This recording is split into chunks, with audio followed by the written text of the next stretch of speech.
Well, located about 60 minutes south of Tucson in southern Arizona, Buenos Aires National Wildlife Refuge encompasses over 117,500 acres of Wow. semi-desert grasslands, wetlands, creeks, mountain canyons, as well as cottonwood, sycamore, and live oak trees.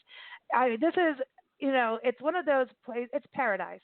When you go there, there's these different parts of the park or refuge that you can go to. There's the grasslands, there's the wetlands in Arivaca, the grasslands in Sasabe, Mm. and then there's Brown Canyon, that beautiful mountain area. So it is really a unique destination, one of our favorite places. We always talk about this refuge. It has got over 340 bird species and all Mm. kinds of southwestern wildlife, including pronghorn, mule deer, coyotes, javelina, badgers, and coatis. And also, the refuge was created in 1985 to reintroduce the endangered masked bobwhite quail back into the wild, and they're working really hard Mm. on that, as well as with the pronghorn. And we're really excited to have Rita Rutledge join us on the show today. She's the president of the Friends of Buenos Aires National Wildlife Refuge, and she's joining us on today's Champagne Sunday show to discuss the group's volunteer work to help the refuge restore and protect native Sonoran habitats and wildlife, and also provide wildlife-oriented education and recreation. Best places to keep up with Buenos Aires National Wildlife Refuge, go to fws.gov/refuge Buenos underscore Aires, but you can just type in Buenos Aires. It's also up on our site on nationalparktraveling.com. And you can also follow them on Facebook. If you go to Buenos Aires NWR, you can also find the Friends of Buenos Aires National Wildlife Refuge on Facebook. Just type in Friends of Buenos Aires National Wildlife Refuge, both places. Awesome to follow. Also go to their website, friendsofbanwr.com. So welcome, Rita. How are you? I am doing great, Lisa. Thank you so much. Hey, this is great to have you on the show. Nancy and I, the refuge is such a special place. And, I always It follow you is. guys on Facebook, and you do so much work. And it seems like so much has happened, I would say, over the last 3 years at the refuge. So much, there's like different, there's all the different programs, like the recreational programs, bird watching and things like that, the hikes, but also there's infrastructure. And you guys were part of putting it the trail cam where we get to see, all the wildlife photos that come from that camera that you guys helped with the wildlife refuge. Awesome. So we want to toast to you, champagne Yeah. toast to the friends of the Buenos Aires National Wildlife Refuge. Um, when did Well, you guys thank get you. started?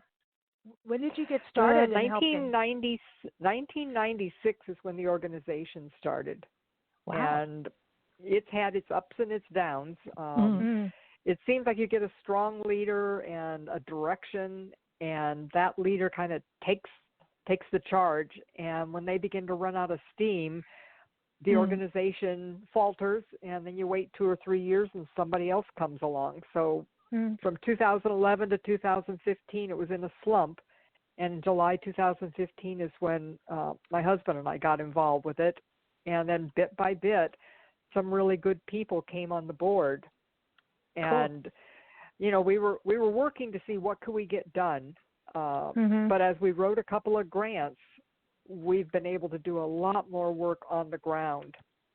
And that's Awesome. been really exciting to be actually a part of helping improve the landscape on the refuge. So last year and the year before, we had our regular volunteer groups. Sierra Club would come, Wilderness Mm. Volunteers, and Cool. they come and spend a whole week, and they dedicate themselves to giving something back. And Nice. boy, Oh do they wow. do that. And they do a great job. And so I had them helping the field intern, Joe Bazzo, and using that group and all the other groups that he managed to coordinate. He was just a recruiting volunteer coordinator crazy man. And he with help from everybody that he got in there, modified 340 acres for the quail. And Wow. I think partially due to that, when they released the quail last year, they released 440 chicks. And Wow. over the years, we just Awesome. haven't had long-term success. And out of those 440 chicks, they are positive there's 80 to 100 still living on the refuge. Wow. Cool. That's a Cool. 20% survival rate, and normal, any of the quail, Mass Bob White to Gamble's or Montezuma, have about a 10% chick survival rate. So Wow. we aren't questioning why we ended up with double that. And this year they're going to release 1,200 chicks. Cool. Wow, Yeah. this I want to is so watch. exciting. And I isn't wanna it go. also the pronghorn? Did I read right that they just got 2 more new pronghorn into the refuge to help with? We got 4. 4. Oh, cool. Yes, they were moving them out of the Prescott Valley because, Okay. Oh. darn it, we people moved, Yeah. and basically the subdivision surrounded this herd. Mm. And so their Oh. only way out was crossing roads, and they were having a lot of fatalities. Oh. And so they decided, Arizona Game and Fish said, we need to relocate as many of these pronghorns as we can capture. So out of about 70, they got 45 of them captured and relocated. Most of them went over near Wilcox, and they took some down near San Bernardino. But we got 4 pregnant does. Oh, wow. Cool.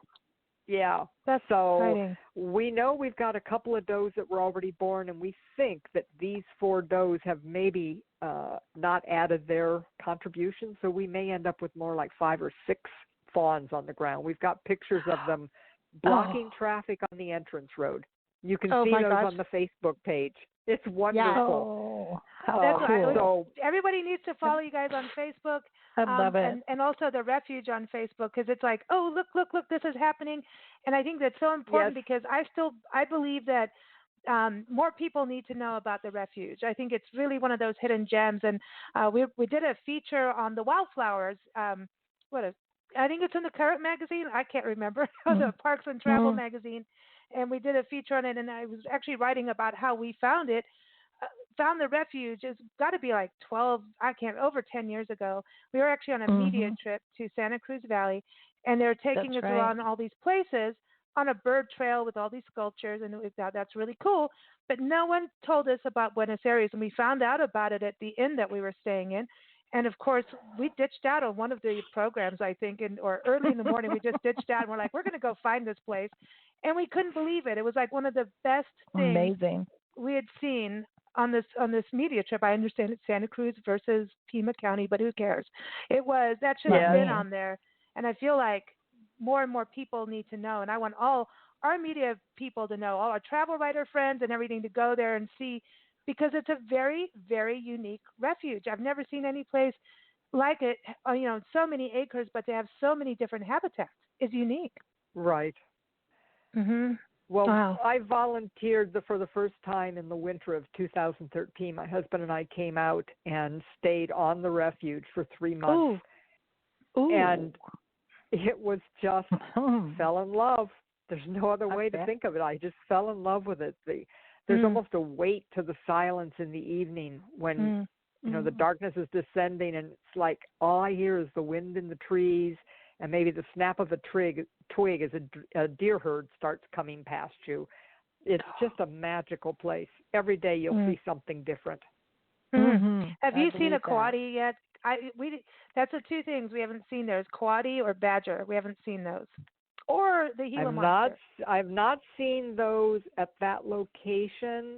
Seen Gila monsters. Finally got to see those. Cool. I haven't seen. I've seen a lot of bobcats, but I've not seen mountain lion.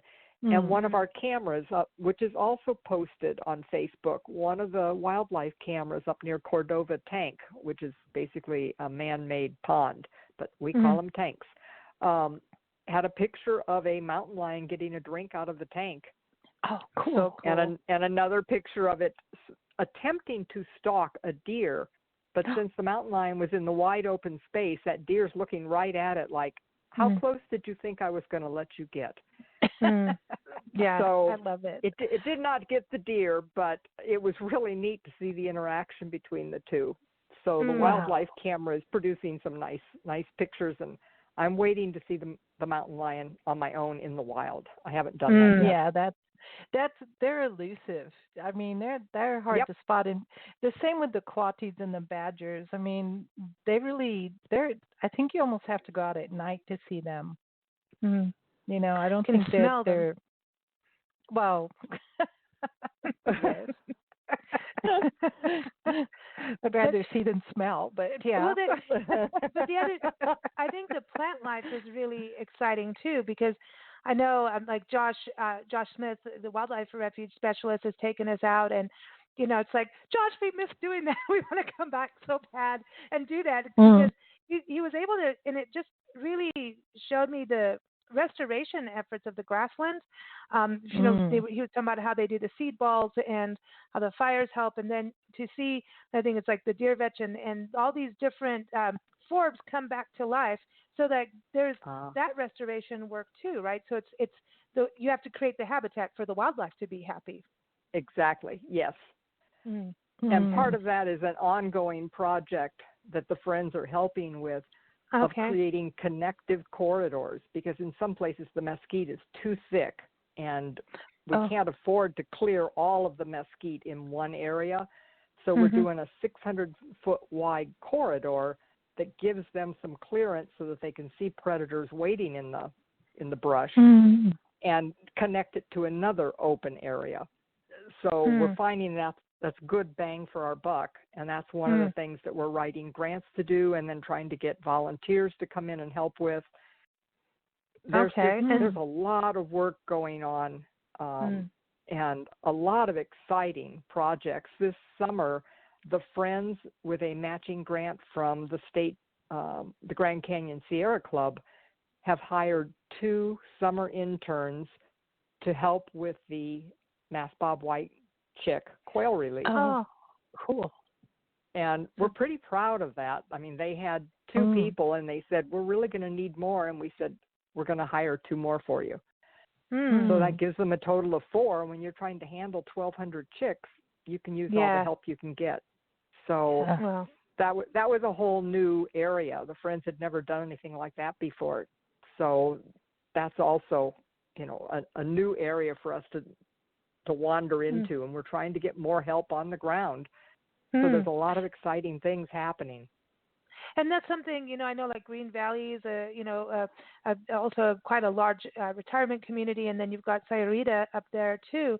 That's kind of a younger, or like, a lot of people live there and then travel to Tucson for work. So you have an interesting mix of people too back as well. I think there's a lot of people that could, go and volunteer, spend a day out there and help you. Some of the images you sent us were of the Friends going out there and taking down barbed wire. So is this because it's helping the pronghorn?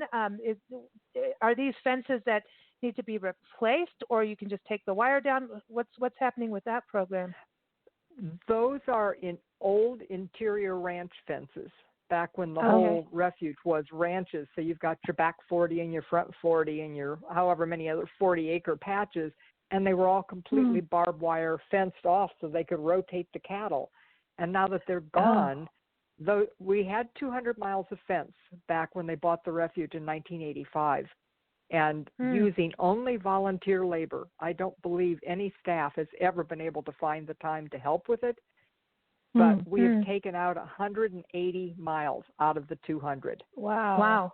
So awesome. And we have pictures of mule deer that just misjudged or got spooked when they jumped the fence and got hooked on the top wire. Luckily, Josh was able, he was going to pull it off anyway, to help free it.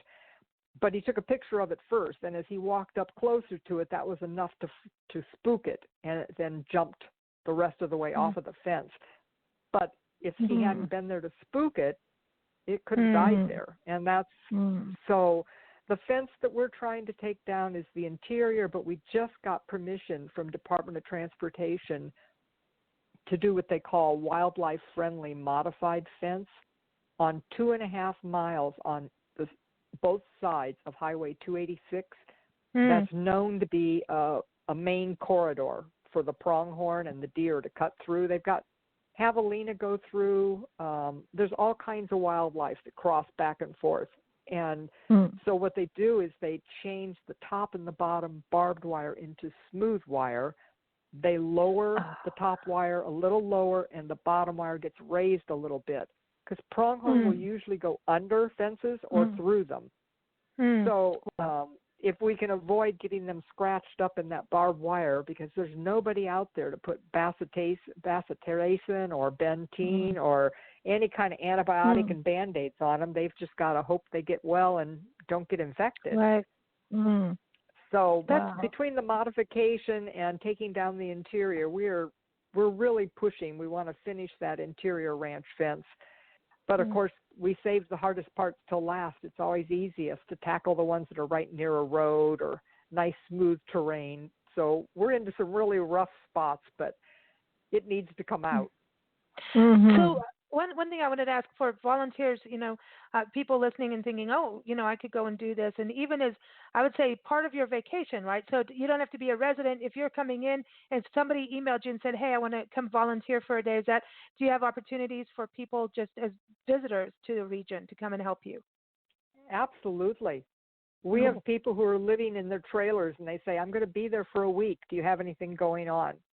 And, awesome. So, I add them to my volunteer list, and then when I send out an email saying we're going to, pull wire on Thursday or Saturday, if they're in the area, they say, where do we meet? And, wow. Excellent. Yeah, we have some people that come down from Colorado and others who are traveling all over the country full time. So, we have a lot of people who are coming through. There's a lady coming from Kentucky. And she's driving out. She came out last year. She came out with Sierra Club. Then she came back on her own so she could bring her dog. And she said, I'm coming back this year. Because she said, I love fighting with mesquite and barbed wire and pigweed. Wow. She said, I can't think of anything I'd rather do. Oh, the pigweed. I love the pigweed. I got to talk about the pigweed because the one year at Geary Lake, I think I'm saying that Baba Kivri and Aguirre Lake, right? Baba Kivri, the mountain. Yes, absolutely right. I have to learn. Yeah, I call it it took a while.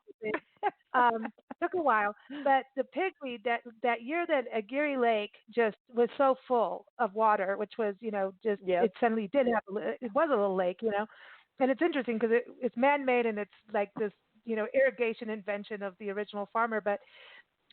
All this pigweed was there, and I'm like, oh, this is so pretty and lush, and look at all the bugs and dragonflies and all the bugs love it. And I posted, saying something, and our mutual friend Daniel Peterson, who worked at the Refuge years ago, said, no, everybody really, the pigweed, no one likes the pigweed. So, of course, I had to go post photos of pigweed on Instagram going, everybody look at the lovely pigweed. And he's like, no. You don't like the pigweed. But so there's a lady coming from Kentucky to play with pigweed. But that's interesting. So, when you have people coming in, is there kind of an education thing for them, too? If people haven't been out in the desert and no matter what time of year, summer, obviously, you got to, adapt to the warmth and understand water and things like that. But is there a little bit of an education process for folks to understand that this is a little bit different, if you live in a city or haven't been out, into that kind of terrain before? Well, people who have never volunteered, we just remind them long sleeves, long pants, boots, gloves, hat, water, and a snack. If they've been with us at all before, they know the drill, and then we provide them with the training and the tools. And taking down barbed wire is really easy to learn and very satisfying because, as I've told a lot of volunteers in the past, I have taken out invasive plants and had them come back. I've planted native plants and had them die. Yeah. And I have never taken out a mile of barbed wire and turned around and it's returned. It's right for good. Yeah. And it's so totally satisfying. It's I don't have to dust it again. I don't have to do anything. It's done. And it's funny. And then we get to recycle it, and that's good too. Nice. So it's a win-win. Oh, and nice. if we can't get a post out because it's stubborn, then it just makes a good bird perch, and they use them quite readily. Oh, they do. Oh, yeah. What are you looking for? I know that, so obviously the barbed wire is an ongoing major project. What are you looking for in regards to volunteers? Are there other avenues that people can help you with? Oh, last year we did 4 programs, one on snakes, another one on the quail, another pronghorn, another one birds and critters of the refuge. We had lots and lots of positive comments, and people said, do it again, do it again. Well, there's still 4 of us doing most of the work right now. Oh, and wow. We've got a couple of volunteers that are helping with Facebook postings, thank goodness. But we would love to have someone that says, I don't really want to tromp around with the barbed wire and the pigweed, but I'd be happy to organize some environmental education programs. And there's so many others. They could be photography. They could be plant identification. We would just love to have like one program a month even, running from December through March for the winter visitors. It takes a little organizing, and we did it last year. We would just love to have someone that said, you need to do that, and I'm willing to take it on. And that would be wonderful. Oh, I think that's awesome because like again, it's you're in such a unique habitats. It really, the refuge is really special, and the wildflowers. I mean, it blows my mind every year that we've been there how it does they're change wonderful. up. Yes. I saw my amazing. first Mariposa lily there, and I almost I wanted to go dancing around the hills and go, look, because I've never seen one. And it was like, that was the most magical thing. And, you have those big barrel cactus, the candy barrel cactus with the rich orange colors. And I mean, it's I can't even, I miss it. I want to go back right now, and summer to me is one of the best seasons. And have the vultures come in? Oh, yes. Vultures have arrived. Yep. Awesome. Yeah. I wonder where them. they come from. Do they come from the south, or where are they coming from? They come in every June, pretty much, yeah. right? Yeah, and I don't know if they've left, they had to have gone south. It seems like some of them stay year round, but they do increase in number, and we're seeing some shrikes and the meadowlarks. Yeah. Some of those increase in the wintertime, but they're there right now.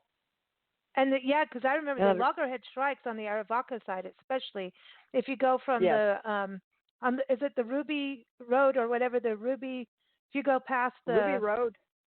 Yeah, that area. I've always seen they're just along that one pond where the bird watching pond, Willow Pond. Yeah, on the right hand side, you'll always see loggerhead shrikes there. It's like their habitat, and then you get to know. That's the thing about Aravaca, and when you go on the Aravaca side, both sides, if you go enough times, you start to know who's where. Like who's the famous Capras have their own home over here. It's like it's just you get to know everybody, and they have their families.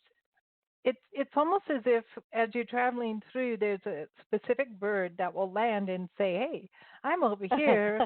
Call to you and then lead you for a while and then go away, and another bird pops in and goes, okay, this is my territory, I'm taking you around here. Yeah. I like that there. Well, we're helping do the Quail Survey because they're trying to find out how many of these mass bobwhite chicks that got released last summer are now calling for mates. So that's how we'll know that we've definitely had success. So one of the things that I'm finding is that I have seen and heard more yellow-breasted chats in the past 2 summers than I have seen in my previous 30 years of bird watching. Wow. And I don't expect them. I expect them in moist woodlands in the Midwest. And here they are in these desert washes, and they are just clamoring. And the yellow-billed cuckoo, which I didn't associate with out here, but it's just, get myself up early, get out there in that wash, and it's amazing the bird life that's in there. I need help on that because I think I photographed the vermilion flycatchers are out there. They're so awesome. But and cardinals. That to me, cardinals in the desert. That's always blown my mind to see northern cardinals. That's just they're supposed to. What are you doing here? And I think was it on the Friends Facebook group or on the Refuge Facebook page, somebody had cedar waxwings. I'm like, what are you doing here? And I know you do come here, but what do you? I want to see cedar waxwings.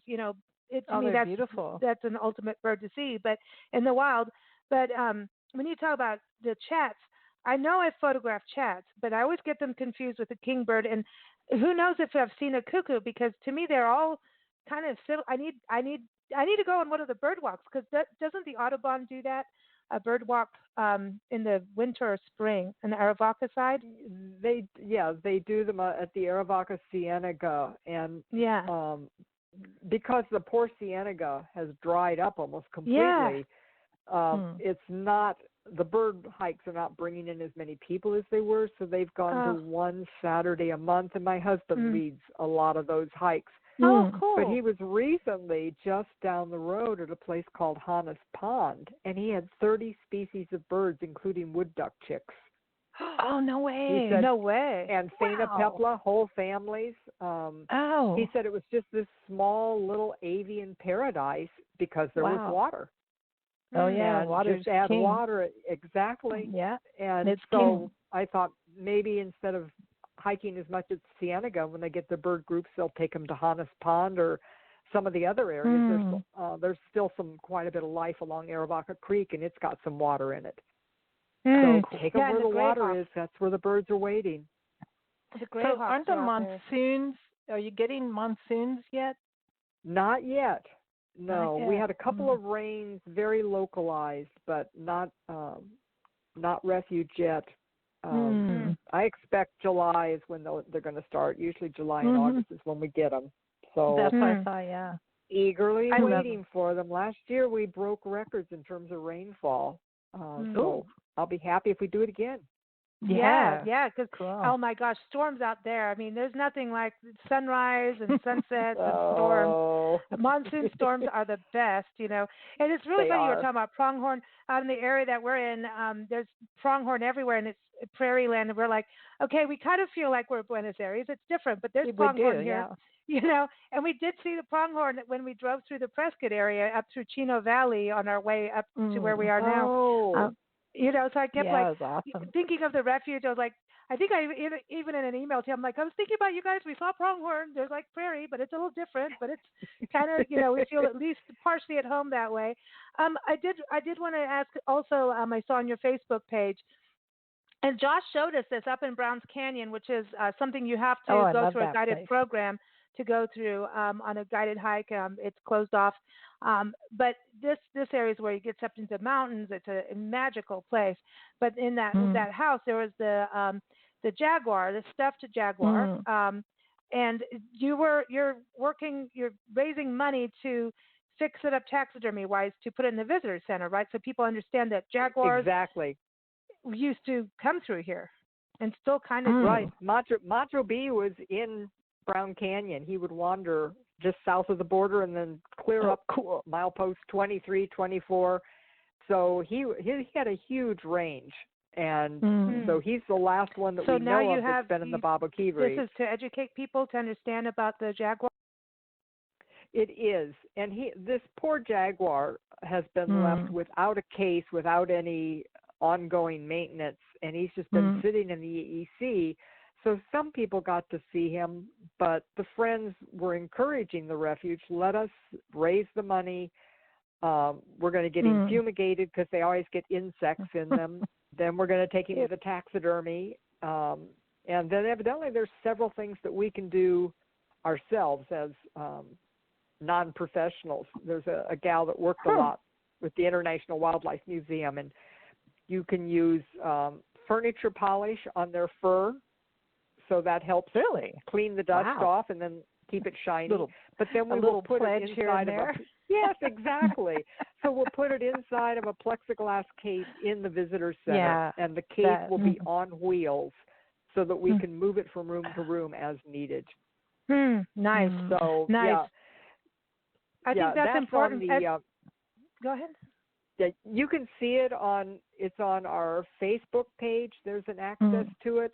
To the link for the GoFundMe, and we've met our goal, but some people who know about taxidermy said, we don't think you figured nearly enough money for what the taxidermy could end up costing. So you can ignore the fact that we've reached our goal and contribute more, and anything that goes above actually repairing the Jaguar, we want to do art classes for area school kids. Cool. Bring them in and use some of the wildlife that's in the visitor center and talk to them about the wildlife, and then also give them art classes while they're at it. Cool. So we have a teacher come in and do that. So we're excited about some of the possibilities that are linked with that. But it'll be wonderful to have this Jaguar down in the visitor center. Man, it's you just guys important. You spectacular. guys are active. I know. Like, I want to. So when we go back down, we're going to have a day so we can go play in the refuge, because we have to, because it's like, that's our heart and soul happiness. So we need to spend a day and come volunteer with you guys when we come out. We'll come do it. That would be wonderful. So we'll definitely come out and do some work and get dirty, and I'll go play with the pigweed. I have no problem with playing with pigweed.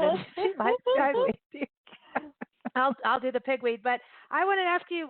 We're toasting you guys because your work is incredible, and the refuge too is just, it's magic.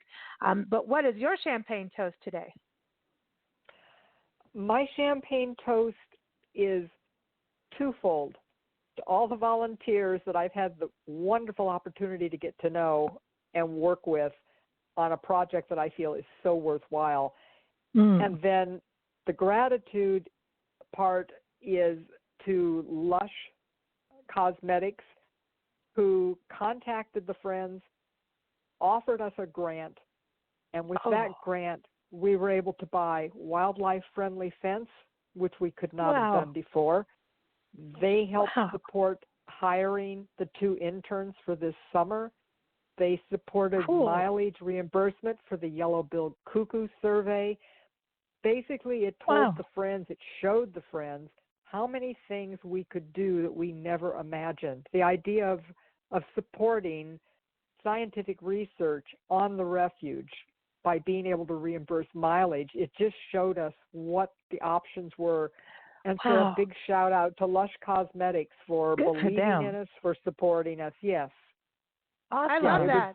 It was a big grant, and it wasn't a reimbursement grant. They just handed us the money and said, do all those good things you said.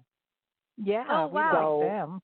Wow. Toast to Lush Cosmetics, because, way back when, cosmetic companies were doing some really evil things to animals to make cosmetics. And I think when you get Lush Cosmetics turning around, and that's not what they were part of course, but just that part of like, hey, we're doing the right thing. And I love companies that have that, and socially integrity. Conscious. It's socially, environmentally conscious platform where, it's not just about making money. It's being part of the community and giving back to things that they find are important. So toast to them. Heck yeah. Well, thank you, Rita, so much. I wish we were sitting out in the refuge with you. But everyone, please go to Buenos Aires National Wildlife Refuge. You'll find it online under fws.gov. It's also up on nationalparktraveling.com. We've done a few videos, and we still have our we're going to do one big epic video of the refuge. So we've got a lot of work still to do because we want to keep coming back. That's really our excuse. But you can also find Buenos Aires National Wildlife Refuge on Facebook. Just type in Buenos Aires NWR. Keep up with the Friends of Buenos Aires National Wildlife. Go volunteer if you so desire. Maybe help with donations. Sometimes there's things you can do that maybe if you can't do the physical thing, there's always something you can do on the side there. Maybe it is the education, or at least share the word. Today's National Social Media Day, so let's use it in a positive light. Share the word of what, Buenos Aires National Wildlife Refuge, and then share the word of how people can get involved. So again, the website is Friends of BANWR, so it stands for Buenos Aires National Wildlife Refuge, Friends of BANWR.com, and also find them on Facebook. Just type in Friends of Buenos Aires National Wildlife Refuge. Thank you so much, Rita. It has been such a pleasure. And, thank you. We're going to play a little song because, we love to play everyone music. And this is from the album Please Remember Me. It's a recreation of the famous artist Ted DeGrazia. They found his manuscripts of music. They recreated it with the Tucson Jazz Ensemble and also his son, Domingo DeGrazia, an amazing guitarist. And this song is called strolling and singing. And that's what happens when you go to Buenos Aires National Wildlife Refuge. Again, it's only 60 minutes outside of Tucson. You've got to go there. You will go strolling around, in Aravaca or Sassabee, all these different, trails out there, maybe along the Aravaca Creek. Stroll, and the birds will be singing to you, and maybe you'll sing back to them. If you're me, you'd prefer the birds singing. I'm just going to say, you can get the album at degrazia.org or go to DeGrazia Gallery in the Sun. But here it is, strolling and singing. Thanks so much, Rita. You have a wonderful rest of your weekend. Thank you, Lisa and Nancy. You too. Take care. Bye.